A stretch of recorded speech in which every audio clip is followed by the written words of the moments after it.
పనిచేశారు వీళ్ళు. ఇప్పుడు పనిచేసిన తర్వాత మళ్ళీ ఇప్పుడు ఇక్కడ ఆఫీసులు పెట్టుకుంటాము, ఇది రాజధాని అంటే ఆఫీసులు పెట్టుకోవాలి కదా.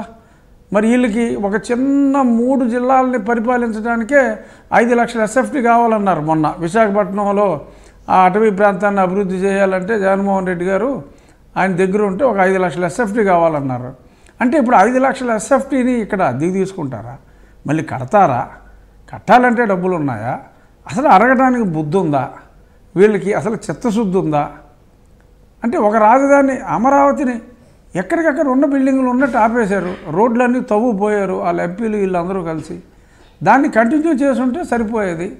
అవన్నీ మానేసి ఇప్పుడు ఇంత బేలగా దీన్నే మేము అడుగుతున్నాము అంటే ఇది కేవలం తెలంగాణ ఎలక్షన్స్లో టీఆర్ఎస్ పార్టీకి లబ్ధి చేకూర్చడానికి ఆంధ్రాలో ఇదే సెంటిమెంట్ ఇందాక మీరు చెప్పినట్టు వర్కౌట్ అయితే మరి అధపాతాలలో కూరుకుపోతున్న దినదినం వీళ్ళకి కూడా ఏదన్నా ఓహో మనకి కామన్ క్యాపిటల్ ఉంటే మనకు ఏదో కొంచెం అడ్వాంటేజ్ అవుతుందేమోరా అని చెప్పి ఇక్కడ ఉన్న వాళ్ళకి బంధువులుగా అక్కడ ఉన్న వాళ్ళు ఏదన్నా ఒక ట్రాప్లో పడతారా అని అనుకున్నారు.